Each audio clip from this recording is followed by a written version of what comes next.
దొరికిన దొంగ అందరూ కూడా అదే బుద్ధులు ఉంటాయి అనుకునే ఒక పద్ధతుల్లో ఆయన వ్యవహారం కనబడతా ఉంది. ఆయన కంటిన బురద అందరికి అంటాలని చెప్పి ఆయన పాపం తాపత్రయపడుతున్నాడు, తహతహలాడుతూ ఉన్నాడు. ఒక రెడ్డి గారికి చెప్తా ఉన్నా, ఇలా జరుగుతున్నది మీకు కూడా చెప్తా ఉన్నా. సిట్టు విచారణ కాదు, ఇది చిట్టి విచారణ. చిట్టినాయుడు గారు నడిపిస్తున్న ఒక పనికిమాలిన విచారణ తప్ప ఓ లొట్టపీస్ కేసులో చిట్టి విచారణ తప్ప సిట్టు లేదు, తిట్టు లేదు, ఆడ ఏమి లేదు. విచారణ కాదు, ఇది చిట్టి విచారణ. చిట్టినాయుడు గారు నడిపిస్తున్న ఒక పనికిమాలిన విచారణ తప్ప ఓ లొట్టపీసు కేసులో ఇంకో పనికిమాలిన చిట్టి విచారణ తప్ప సిట్టు లేదు, తిట్టు లేదు, ఆడ ఏమి లేదు. 2 ఏళ్ల నుంచి బోగస్ కథనాలు, ముఖ్యమంత్రి కార్యాలయంలో వండి వడ్డించి వార్చే పనికిమాలిన స్టోరీలు, ఒక్కటి కూడా రాష్ట్ర ప్రజలకు పనికొచ్చే కథనం లేదు. పనికిమాలిన స్టోరీలతో 2 ఏళ్ళు టైంపాస్ చేస్తా ఉన్నాడు. నేను అడుగుతా ఉన్నా ఆయనని, రేవంత్ రెడ్డిని, 1 కాదు 2 కాదు, ఇంకో 1000 వేసుకో, నీ సిట్టులు చిట్టీలు ఇంకో 1000 వేసుకో. అడ్డగోలు హామీలు ఇచ్చి అందమైన అబద్దాలను 6 గ్యారంటీ కార్డుల రూపంలో ప్రచురించి ఆ రోజు ప్రజలను ఏదైతే బురిడి కొట్టించినారో, మేము ప్రజల తరపున గట్టిగా మాట్లాడుతున్నామన్నది నీ బాధ. ఇవాళ ఎన్నికల్లో ఆనాడు మమ్మల్ని ఓడించడానికి అడ్డమైన మాటలు చెప్పి అడ్డగోలు హామీలు ఇచ్చి అందమైన అబద్దాలను 6 గ్యారంటీ కార్డుల రూపంలో ప్రచురించి ఆ రోజు ప్రజలను ఏదైతే బురిడి కొట్టించినారో, మేము ప్రజల తరపున గట్టిగా మాట్లాడుతున్నామన్నదే నీ బాధ. ఇవాళ ఎట్లా ఉన్నదంటే నీ వ్యవహారం, రేవంత్ రెడ్డి గారు, అదృష్టం అందలం ఎక్కిస్తే బుద్ధి మాత్రం ఇంకా బురదలనే ఉన్నది రేవంత్ రెడ్డి. రాజకీయంగా ఇంకా కూడా ఆయనకు జ్ఞానం రాలే, ముఖ్యమంత్రి అన్న సోయి లేదు. తెల్లారి లేస్తే కేసీఆర్ గారిని తిట్టడం, మా పార్టీ నాయకులను తిట్టడం, పనికిమాలిన బూతులు మాట్లాడడం, పనికిమాలిన పని చేయడం తప్ప. అందుకే అంటున్నా నేను, అదృష్టం అందలం ఎక్కించిన బుద్ధి మాత్రం బురద బుద్ధే రేవంత్ రెడ్డిది. అందుకే ఈ దిక్కుమాలిన పనులు చేస్తా ఉన్నాడు. 2 సంవత్సరాల నుంచి సాగదీస్తున్నాడు ఫోన్ ట్యాపింగ్. నేను ఇవాళ అడుగుతా ఉన్నా రేవంత్ రెడ్డిని, ఎందుకు ఒక్క అధికారి గాని, ఒక్క మంత్రి గాని, లేదా స్వయంగా హోంమంత్రి ముఖ్యమంత్రిగా ఉన్న ఈ రాష్ట్రంలో ఒక్క అఫీషియల్ ప్రెస్ మీట్ ఎందుకు ఉండదండి ఫోన్ ట్యాపింగ్ మీద? ఒక్కరు బయటకు వచ్చి ఎందుకు మాట్లాడరు? ఎన్ని రోజులు లీక్ల మీద బతుకుతావు? జరిగింది తప్పు అంటున్నావు, ఏం తప్పు జరిగింది చెప్పు. ఇంకెన్ని రోజులు లీక్ల మీద బతుకుతావు? ఎన్ని రోజులు లీకులు ఇచ్చుకుంటా, ఫలానా వల్లదైంది, ఇదైంది, అల్లమైంది, బెల్లమైంది, పనికిమాలిన లీకులు తప్ప ఒక్క అధికారిక ప్రెస్ మీట్ ఈ రోజు వరకు ఉందా? సిట్టు గాని, ఇంకోటి గాని, లేదా మంత్రులు గాని, ముఖ్యమంత్రి గాని ఒక్క మాట అధికారికంగా చెప్పిన పాపన వినరా? ఏంది ఫోన్ ట్యాపింగ్? ఎవరి ఫోన్ ట్యాపింగ్? ఎక్కడ ఫోన్ ట్యాపింగ్? ఏం జరిగింది?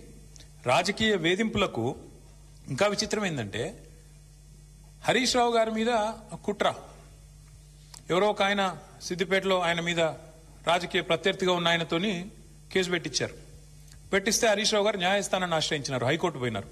హైకోర్టు కొట్టేస్తే ముఖ్యమంత్రి గారు, ఆయన ఆరాటం ఎట్లాంటిదంటే హరీష్ రావు గారిని జైలుకు పంపాలని సుప్రీంకోర్టుకు పంపించినాడు ఈ కేసును. హైకోర్టు కొట్టిస్తే ప్రభుత్వ పైసలతోని, ప్రభుత్వమే పెద్ద న్యాయవాదులు, గంటకు ₹1 కోటి తీసుకునే న్యాయవాదులను పెట్టి ప్రజల పైసలతోని సుప్రీంకోర్టుకు పోయినాడు. సుప్రీంకోర్టు కూడా కొట్టేసింది. అయినా నీకు సిగ్గు రాలేదా? ఈ కేసులో ఏం లేదు, విచారణార్హం కాదు ఈ కేసు అని, ఈ ఫోన్ ట్యాపింగ్ లో పసలేదు హరీష్ రావు గారి మీద అని చెప్పి సుప్రీంకోర్టు కొట్టేసినాక కూడా, సుప్రీంకోర్టు కంటే కూడా నీ సిట్టు నీ చిట్టి పెద్దదా? అసలు ఏమైనా ఇంగితం ఉందా ఈ ముఖ్యమంత్రికి కానీ ప్రభుత్వానికి కానీ? వాళ్ళ బాధ అంతా ఒకటే. నిన్న ఉదయం హరీష్ రావు గారు డీటెయిల్డ్ గా ప్రెస్ మీట్ పెట్టి రేవంత్ రెడ్డి బావమరిది కుంభకోణం బయటపెట్టిండు. రేవంత్ రెడ్డి బావమరిది బయట పెట్టే వరకు వెంటనే సాయంత్రం వరకు హరీష్ రావు గారికి నోటీసులు. ఇది వాస్తవం, ఏం లేదు ఇంతకంటే.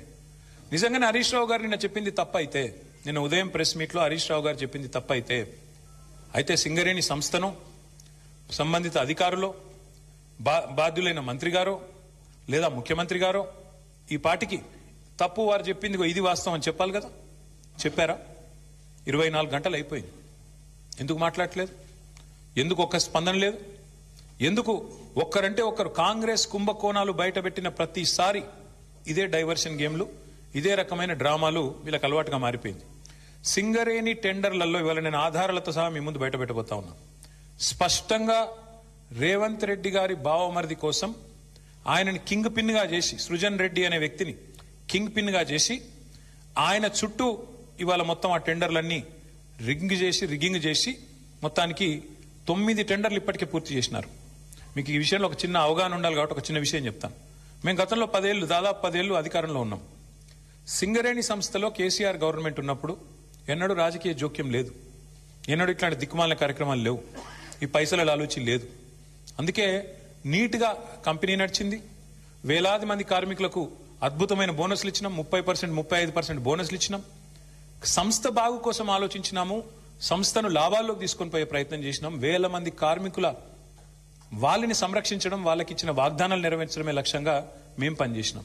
అందుకే ఆ రోజు సింగరేణి సంస్థలో ఏదైనా టెండర్ పిలిస్తే ఎస్టిమేటెడ్ వాల్యూ కంటే మైనస్లో పోయేది టెండర్. ఎస్టిమేటెడ్ వాల్యూ 100 రూపాయలు అయితే -10, -20 అంటే కాంపిటీషన్ ఉండేది. కాంట్రాక్టర్లు ఒకరితోనొకరు పోటీపడి మైనస్లో బిడ్ చేసిన పరిస్థితి, దేశవ్యాప్తంగా కాంట్రాక్టర్లు పార్టిసిపేట్ చేసిన పరిస్థితి. వీళ్ళు సింగరేణిని ఒక బంగారు బాతులాగా చూసి దీనిలో ఎట్లా డబ్బులు సంపాదించాలని ఆలోచన చేసి ఒక కొత్త విధానం, ఒక కొత్త నిబంధన తీసుకొని వచ్చినారు. ఆ నిబంధన ఏందయ్యా అంటే, ఎందుకంటే సింగరేణి దక్షిణ భారతదేశంలోనే అతిపెద్ద కోల్ బ్లాక్, భారతదేశంలోనే అతిపెద్ద కోల్ బ్లాక్స్ లో ఒకటి. అందుకే ఏం చేసినారు వీళ్ళు, చాలా ఆలోచన చేసి ఈ సృజన్ రెడ్డి అనేవాడు, ఆయనతో పాటు అక్కడ సింగరేణి సంబంధించిన అధికారులు, మరి బట్టి గారికి తెలిసి జరిగిందా తెలియక జరిగిందా, ముఖ్యమంత్రి గారికి అనుసరణలో జరిగిందా నాకు తెలియదు, కానీ ఈ సృజన్ రెడ్డి అనే వ్యక్తి మొత్తానికి ఒక కండిషన్ పెట్టించినాడు. ఏమని? ఖచ్చితంగా ఇప్పుడు ఉదాహరణకు మీరు తెలంగాణలో ఉన్నారు, ఎక్కడో జార్ఖండ్లో కోల్ బ్లాక్ ఉంది, మీకు కంపెనీ ఉంది, మీ కంపెనీకి అర్హతలు ఉన్నాయి, వాళ్ళు టెండర్ పిలిచారు, మీరు డైరెక్ట్గా ఆన్లైన్ టెండర్ వేయచ్చు. ఇవాళ రేపు మొత్తం ₹1,00,000 వరకు కూడా ఆన్లైన్ టెండరే కదా ఇవాళ. 1,00,000 దాటింది అంటే ఈ టెండర్, ఈ ప్రొక్యూర్మెంట్, ఈ టెండర్. అట్లాంటప్పుడు వేల కోట్లు, వందల కోట్లతో ముడిపడ్డ కోల్ బ్లాక్లలో వీళ్ళు ఎంత పనికిమాలిన నిబంధన పెట్టారంటే, మీరు బిడ్ చేయాలంటే, మీరు పార్టిసిపేట్ చేయాలంటే టెండర్లో మీరు ఇక్కడ బిడ్ వేయాలి అంటేనే మీరు సైటుకు స్వయంగా వచ్చి సైటు విజిట్ చేసినట్టు సర్టిఫికేట్ తీసుకోవాలి సింగరేణి దగ్గర అని పెట్టినారు. అంటే దీని ఉద్దేశం ఏంది? ప్రపంచంలో ఇప్పుడు ఆస్ట్రేలియా వాడు ఉంటాడు, అమెరికా వాడు ఉంటాడు, వాడు సింగరేణి బిడ్లో పార్టిసిపేట్ చేయాలంటే వాడు స్వయంగా రావాలా, వచ్చి సింగరేణి అధికారులను కాలు పట్టుకొని, వాళ్ళని వేలు పట్టుకొని బతిమలాడి ఆ సర్టిఫికేట్ తీసుకోవాలి, సైట్ విజిట్ చేసినా అని. వీళ్ళు ఏం చేస్తున్నారు? సైట్ విజిట్ రాగానే ఆ కంపెనీ పేరు, మేనేజింగ్ డైరెక్టర్ పేరు, సిఇఓ పేరు, ఫోన్ నంబరు అన్ని రాసుకుంటున్నారు. రాసుకొని సుజన్ రెడ్డి స్వయంగా బెదిరిస్తున్నాడు ఫోన్ చేసి, నేను ముఖ్యమంత్రి బామ్మర్ది మాట్లాడుతున్నా, మీరు ఇందులో పాల్గొనొద్దు అని బెదిరిస్తున్నాడు. వినలేదనుకో, మేము వేస్తామా, మాకు సీనియారిటీ ఉందంటే వెంటనే ఏం చేస్తున్నారు, వాళ్ళకి సర్టిఫికేట్ ఇస్తలేరు, వాళ్ళు సైట్ విజిట్ చేసినట్టు కూడా సర్టిఫికేట్ ఇవ్వట్లేదు, తద్వారా వాళ్ళు పార్టిసిపేట్ చేయకుండానే ఎగరగొడతా ఉన్నారు. ఇది జరుగుతూ ఉంది సింగరేణిలో. ఇప్పుడు నైనీ కోల్ బ్లాక్ ఏదైతే నిన్న బట్టి విక్రమార్క గారు రద్దు చేశారో, ఆ రద్దు వెనుక ఉన్నది కూడా వాటాల పంచాయతీ, మీకు తెలుసు. అట్లాగే ఈ రోజు సింగరేణిలో జరుగుతున్నది కూడా అచ్చంగా ఇదే ఆధారంగా, ఇదే పద్ధతుల్లో ఏం జరిగింది అంటే, ఇప్పుడు నేను చదివి వినిపిస్తాను, మీరు వినండి. ఇది కొత్తగా ప్రారంభమైంది కాదు. రేవంత్ రెడ్డి గారి గవర్నమెంట్ రాగానే, కాంగ్రెస్ గవర్నమెంట్ రాగానే ఈ దోపిడీ స్టార్ట్ అయింది. ఎప్పుడు స్టార్ట్ అయింది? ఫిబ్రవరి 24 నుంచి స్టార్ట్ అయింది. ఫిబ్రవరి 20 రోజు ఎంక్వైరీ డేటు, ఒక 385 కోట్లది టెండర్ పిలిచిండ్రు. అప్పుడు ఇంకా ఈ సైట్ విజిట్ పెట్టినట్లు లేరు, అందుకే అప్పుడు కూడా లెస్లనే పోయింది. తర్వాత ఇంకొక టెండర్ పిలిచిండ్రు మేలో, అది కూడా లెస్లనే పోయింది. Godavari Khani RGOC1, RGOCP3 mine, ఈ రెండు కూడా ఇంకా అప్పటికి దిక్కుమాలిన దందా మొదలు కాలే. ఆడికెళ్ళి మొదలైంది కథ. ఎప్పుడు? 24కి వెళ్ళి 24 జూన్కి వెళ్ళి మొదలైంది.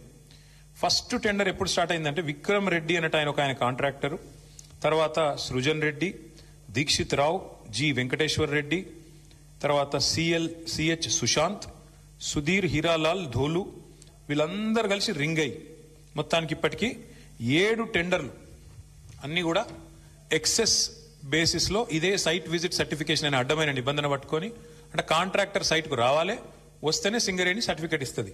తప్పన కాంట్రాక్టర్ నేను బిడ్ వేస్తా అంటే సర్టిఫికేట్ ఇయ్యేది. సృజన్ రెడ్డి ఫోన్ కు ఆయన బెదిరింపులకు లొంగకపోతే ఇనకుండా ఎక్సెస్, ఇప్పటికీ గతంలో -10, -22లో పోయిన టెండర్లు ఇవాళ డైరెక్ట్ గా సృజన్ రెడ్డి కంపెనీకి 207 కోట్ల కాంట్రాక్టు +12%కి వచ్చింది. శోధా కన్స్ట్రక్షన్స్ అనే కంపెనీ సృజన్ రెడ్డిది, అలా భార్య పేరు ఉంటుంది అందులో. ఇది వాస్తవమా కాదా? దయచేసి మీరు తెలుసుకోండి, కాపీ కూడా మీ అందరికి ఇస్తాను, మీరు కూడా తెలుసుకోవచ్చు.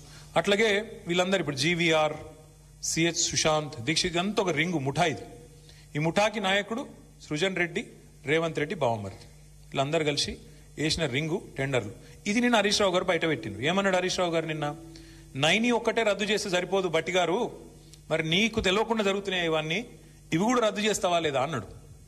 దాంతోనేంది ప్రభుత్వం లిక్కిపడ్డది. ఓహో మా దొంగతనం బయటపడుతుంది కాబట్టి ఏం చేయాలి? హరీష్ రావుకు నోటీసు. నిన్న సాయంత్రం నోటీసు, పొద్దున ఎంక్వైరీ. ఇది మొదటిసారి కాదు. 1000 కోట్లకు పైగా సివిల్ సప్లై స్కామ్ జరిగిందని బయట పెట్టంగానే అప్పుడు ఇట్లనే డైవర్షన్. మూసీ 1,50,000 కోట్ల కుంభకోణం బయట పెట్టంగానే అప్పుడు ఇట్లే డైవర్షన్. కొడంగల్లో అల్లుడు గారి ఆమ్యామ్య లగచర్ల భూములు కొట్టేస్తున్నాడు, అల్లుడు గారి కోసం ఆయన మ్యాక్స్ బిఎన్ అనే ఫార్మా కంపెనీ కోసం అనగానే అప్పుడు ఇట్లనే మా నరేందర్ రెడ్డిని తీసుకుపోయి 37 రోజులు జైల్లో పెట్టిండ్రు. ఆయనతో పాటు రైతులను జైల్లో పెట్టిండ్రు. తర్వాత విద్యుత్ కుంభకోణం, కాళేశ్వరం కమిషను, ఫోన్ ట్యాపింగ్, గొర్రెల సాము, ఫార్ములా ఈ, మన్ను మశానం అని ఫోన్ ట్యాప్, మొత్తానికి 2 years టైం పాస్ వ్యవహారం తప్ప ఒక్కటంటే ఒక్కటి ఈ రోజు వరకు రుజువు చేసింది లేదు, పీకింది లేదు. అయినా ఇంకోటి వీళ్ళు మర్చిపోతున్నారు. హరీష్ రావు గారు అంటే ఎవరు? హరీష్ రావు గారు మీ మొత్తం క్యాబినెట్నే అసెంబ్లీలోనే ఫుట్బాల్ ఆడుకున్నాడు కదా. మీకు సబ్జెక్ట్ రాదు, మీకు తెలియదు, పీకది. ఆయనతోనే అసెంబ్లీలోనే అందరి ముంగట్నే తిట్లు పడ్డారు మీరు. 8 మంది మంత్రులు దెబ్బలు పడ్డారు మీరు. అట్లాంటి ఆయన ఇయ్యాలన్నట 5-6 పోలీసు అధికారుల మీద కూర్చోబెడితే ఏం ఫరక పడుతుంది? మీ మంత్రులనే ఫుట్బాల్ ఆడిండు, ఈ పోలీసు అధికారులు ఎంత అంటే నాకు అర్థం కాదు. చేయని తప్పుకు ఏదో పనికి మళ్ళా కేసు పెట్టి ఇబ్బంది పెడతాం అనుకుంటే భయపడతామా? ఎవరు భయపడతారు? ఎందుకు భయపడతాము? అయినా సాక్షాత్తు సుప్రీంకోర్టు చెప్పింది కదా, ఫోన్ ట్యాపింగ్ కేసులో పసలేదు, ఏదో పనికిమాలిన కేసును కొట్టేస్తే సిగ్గులేదా రేవంత్ రెడ్డి? బుద్ధి జ్ఞానం ఉందా అసలు నీకు? ఇట్లా చేయొచ్చునా? ప్రభుత్వం నడపవయ్యా అంటే నీకు ఏమి చెప్పొచ్చినావు అధికారంలోకి? నువ్వు 6 గ్యారంటీలు అంటివి, తులం బంగారం ఇస్తా అంటివి, 4,000 పెన్షన్లు ఇస్తా అంటివి, మహిళలకు 2,500 అంటివి, 26 నెలలు అయిపోయాయి. అది చెప్పే ముఖం లేదు, అది చెప్పే తెలివి లేదు. అందుకే కవర్ ఏం చేయాలి? ఇట్లనే మీడియాను మేనేజ్ చేసుకోవాలి, మీడియా వాళ్ళ ఇళ్లకు న్యూ ఇయర్స్కు కాలు మొక్కాలి, వాళ్ళను ప్రసన్నం చేసుకోవాలి, అడ్డమైన రాతలు వాళ్ళతో రాయించుకోవాలి. గిది నీ చిల్లర బుద్ధి, ఇది నీ లేకి బుద్ధి, ఇది రేవంత్ రెడ్డి యొక్క చిల్లర వ్యవహారం. వీళ్ళకు రాజ్యాంగం మీదనే కాదు, స్పీకర్ గారిని చూసినాం మనం, రాజ్యాంగం మీదనే కాదు, వీళ్ళకు సుప్రీంకోర్టు మీద కూడా గౌరవం లేదు సన్నాసులకు. ఇది వాస్తవం. అందుకే ఇవాళ సుప్రీంకోర్టు ఫోన్ ట్యాపింగ్ జరగలేదురా అని చెప్తే కొట్టేస్తే హరీష్ రావు గారి మీద కేసు, అయినా నోటీసులు ఇచ్చినారంటే వీళ్ళకి ఎంత తెలివి ఉంది, వీళ్ళు ఎంత తెలివైన వాళ్ళు దీంతోనే చెప్పొచ్చు. ఇంకొక మాట కూడా నేను చెప్తా ఉన్నా ఇవాళ రేవంత్ రెడ్డికి, ఇంకో 1000 సీట్లు వేసుకో, ఏం చేసుకుంటావో చేసుకో, మా నాయకులందరికీ నోటీసులు ఇచ్చుకో, ఏమన్నా చేసుకో, భయపడం.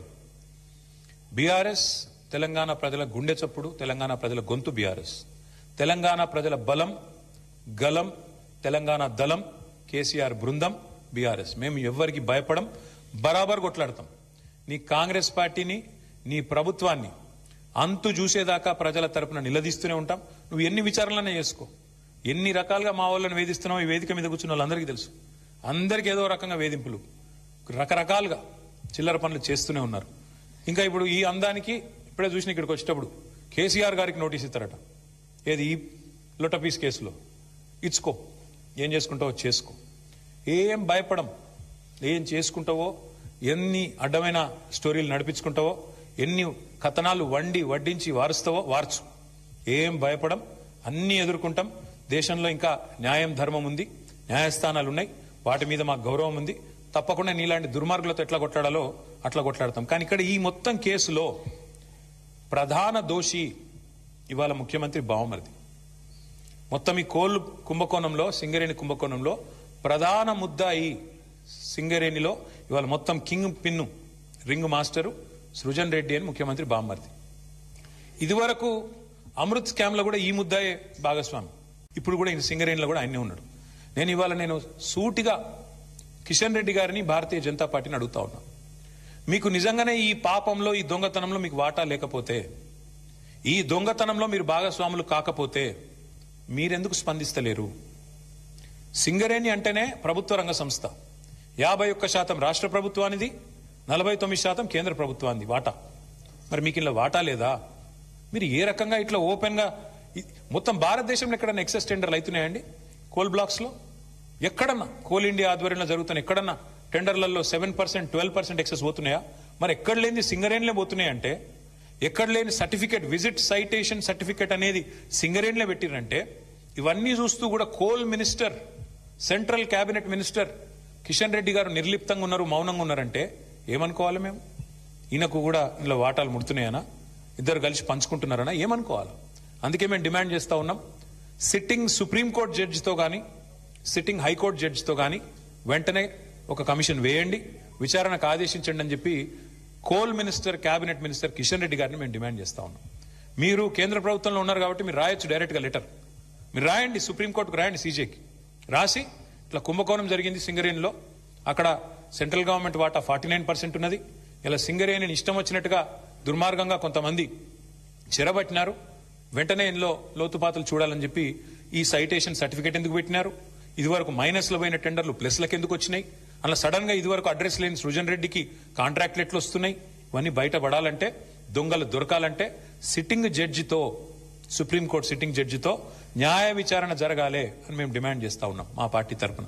అట్లాగే ఇవాళ రాష్ట్రంలో పరిస్థితులు నాకంటే బాగా మీకు తెలుసు.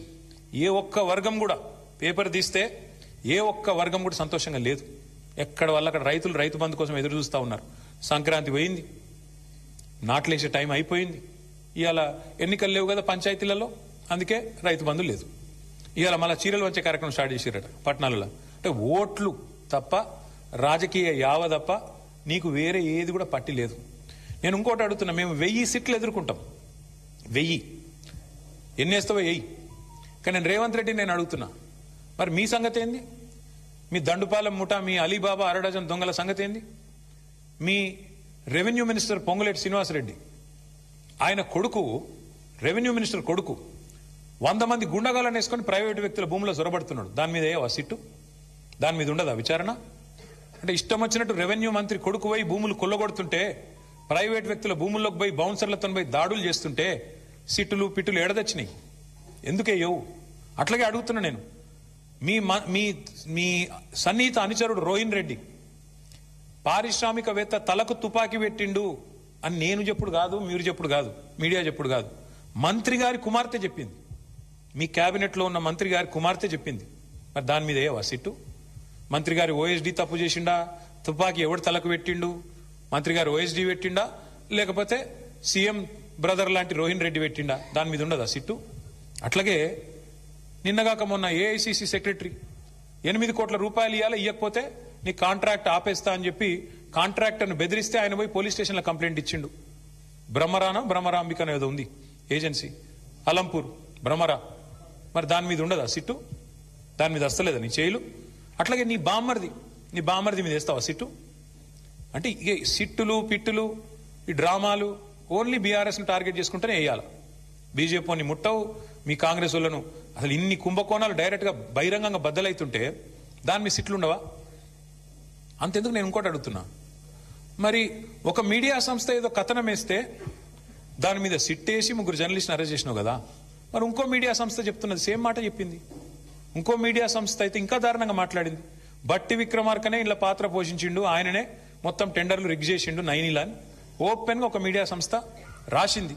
మరి వాళ్ళ మీద ఎందుకో ఉండదు యాక్షన్, వాళ్ళ మీద ఉండదా సిట్టు? అంటే పగబడితే కూడా ఓన్లీ తెలంగాణ జర్నలిస్టులను పగబట్టాలా? ఓ 2 బీసీ బిడ్డలు, ఒక ఎస్సీ బిడ్డ, 3 జర్నలిస్టులు, వాళ్ళని మాత్రం లోపలేయాలా? యాజమాన్యాలను ముట్టవు, నీకు ఆ ధైర్యం లేదు. వాళ్ళని మాత్రం ఎవరైతే అసలు దొంగలు ఉన్నారో వాళ్ళని ముట్టుకునే ధైర్యం లేదు నీకు. ఇవన్నీ ప్రజలు చూస్తలేరు అనుకుంటున్నావా? నేను ఒకటే అంటా ఉన్నా, నువ్వు ఏమన్నా చేసుకో రేవంత్ రెడ్డి, ఒకటి మాత్రం పక్కా, నిన్ను మాత్రం వదిలిపెట్టం. ఇవాళ నేను అధికారులకు కూడా చెప్తా ఉన్నా, ఈ ఫోన్ ట్యాపింగ్లు వీటి మీద జరుగుతున్న ధారావాహికంగా జరుగుతున్న డ్రామాలు, ఇందులో భాగస్వాములు అయితే అధికారులకు కూడా నేను చెప్తా ఉన్నా, ప్రతిరోజు ఒక్కరిదే ఉండదు. ఇంకో 2-2.5 ఏళ్లలో మళ్ళీ మా ప్రభుత్వం తప్పకుండా వస్తుంది. మీకు తెలుసది, ప్రజల మూడు మీకు తెలుసు. మన గ్రామ పంచాయతీ ఎన్నికల్లో చూసినారు, మీకు తెలుసు. ఇవాళ ఎన్నికలు పెడితే రాష్ట్రంలో ఏం ఫలితం వస్తుందో కూడా అధికారులకు తెలుసు. నేను వారికి చెప్తా ఉన్నా, మేమెన్నడూ గత 10 ఏళ్లలో ఇట్లా అధికారాన్ని దుర్వినియోగం చేయలేదు, ఎక్కడా చేయలేదు. ముఖ్యంగా పోలీస్ వ్యవస్థను ఇంత అడ్డంగా దుర్వినియోగం చేసి ఏదైతే ఇవాళ నాటకాలు ఆడుతున్నారో వాళ్ళందరికీ నేను ఒకటే చెప్తా ఉన్నా, మీరు బలవుతారు, మధ్యలో మీరు బలవుతారు. రేవంత్ రెడ్డి రాజకీయ క్రీడలో మీరు బలవుతారు. మొన్నెట్లయితే కాంగ్రెస్ పార్టీ అంతర్గత కుమ్ములాటల్లో ఆధిపత్య పోరులో జర్నలిస్టులు బలైనారో, రేపు నేను చెప్తున్నా, మీరు భాగస్వాములు అయితే అధికారులు మీరు బలవుతారు, గుర్తుపెట్టుకోండి. రిటైర్ అయిన వాళ్ళని ఏం చేయలేరు భవిష్యత్తులో బీఆర్ఎస్ వాళ్ళు అనుకుంటురేమో, దానికి కూడా మాకు రేవంత్ రెడ్డి గారే తోజు పెట్టిండు. రిటైర్ అయిన అధికారులను కూడా తీసుకొచ్చి 40 రోజులు జైల్లో పెట్టినాడు. కాబట్టి రిటైర్ అయిపోతాము, తప్పించుకుంటాము అనుకునే వాళ్ళకు కూడా నేను చెప్తా ఉన్నా, ఎవరు ఎక్కడికి పోలేరు. ఇప్పుడు ఎవరెవరైతే రేవంత్ రెడ్డి గారు ఆడిచ్చినట్టు ఆడుతుండ్రో, అక్రమమని తెలిసి కేసులు పెడుతుండ్రో, అక్రమమని తెలిసి అడ్డదారులు దొక్కుతున్నారో, ఇంకెక్కువ మాట్లాడుతున్నారు కొంతమంది. అయితే ఎమర్జెన్సీ అయితే మీరు బయట ఉండురా, లోపల ఉందురు. ఎవరు ఎక్కడుండాలో కాలం నిర్ణయిస్తుంది, ప్రజలు నిర్ణయిస్తారు. ఒళ్ళు దగ్గర పెట్టుకుని ఉంటే మంచిది. ఈ టైప్లో ఆయన ఆడిచ్చినట్టు ఆడితే మాత్రం మీకు కూడా తప్పకుండా భవిష్యత్తులో మరి చట్టపరంగా, న్యాయపరంగా మీకు కూడా ఇబ్బందులు ఉంటాయి, గుర్తుపెట్టుకోవాలని చెప్పి కూడా అధికారులకు చెప్తూ, ఈ డైవర్షన్ డ్రామాలు మేము పట్టించుకోం. హరీష్ రావు గారు బ్రహ్మాండంగా పోతారు. ఆయన ఏమడిగినా సమాధానం చెప్పడానికి ఆయన రెడీగా ఉన్నారు. ఎన్నిసార్లు పిలిచినా పోవడానికి రెడీగా ఉన్నాం. చట్టము, ధర్మము, న్యాయం ఈ దేశంలో ఇంకా బతికుంది. రాజ్యాంగం పట్ల మాకు నమ్మకం ఉంది. మా నాయకుడు కేసీఆర్ నేర్పించిన నీతి మాకు అది. కాబట్టి ఎవ్వరు భయపడం, మా కార్యకర్తలే భయపడతలేరు, మేమెందుకు భయపడతాం? బరాబర్ కొట్లాడి మళ్ళీ తిరిగి పునీతంగా బయటకు వస్తామని చెప్పి తెలియజేస్తూ, మీరు కూడా ఇవాళ అందరూ మరి ఉదయం నుంచి ఇక్కడ ఉన్నందుకు, మాకు సంఘీభావం చెప్పినందుకు మా జర్నలిస్ట్ సోదరులకు కూడా ధన్యవాదాలు.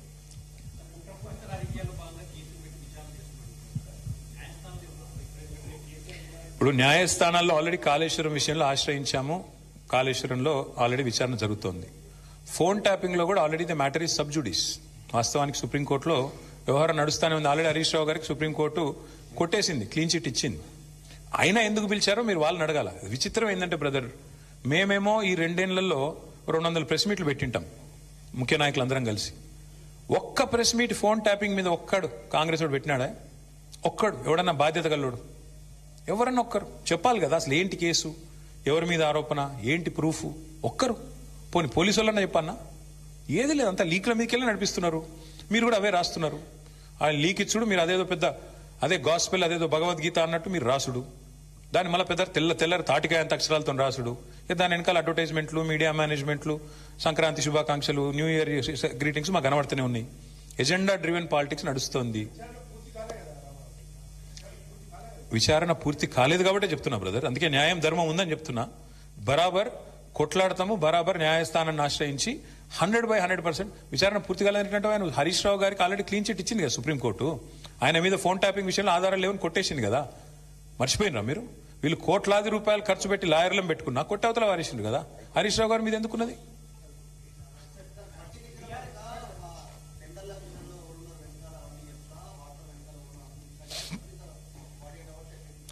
నా పేరు కేటీ రామారావు.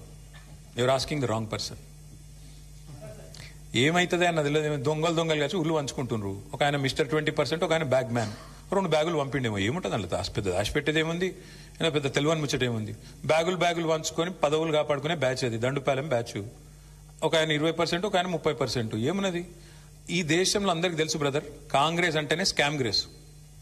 వాళ్ళు చేసే దుర్మార్గ పనుల నుంచి, వాళ్ళ కమిషన్లు, వాళ్ళ దందాల నుంచి దృష్టి మరల్చేందుకే ఇక మా మీద వేసే ఈ ఎంక్వైరీలు, కమిషన్లు. అది కథ.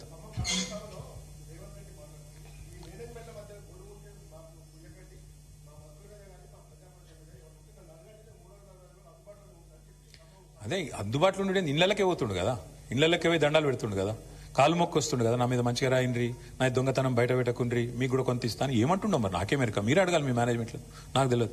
Thank you. దయచేసి నా ప్రార్థన మీ అందరితో కూడా ప్లీజ్, మా ఫోకస్ అంతా. ఎస్, ఇటువంటి జోకర్ గాలని మస్తు చూసినాం భయ్. ఇగో ఇదివరకు కూడా మస్తు మంది మస్తు మాట్లాడిన, మకల ఒట్టింది పుబ్బల పోతుంది అన్నారు, అసలు పార్టీ తుపేలు అన్నారు, ఇదన్నారు అదన్నారు. వాళ్ళందరి పక్కలో బల్లెం బీఆర్ఎస్.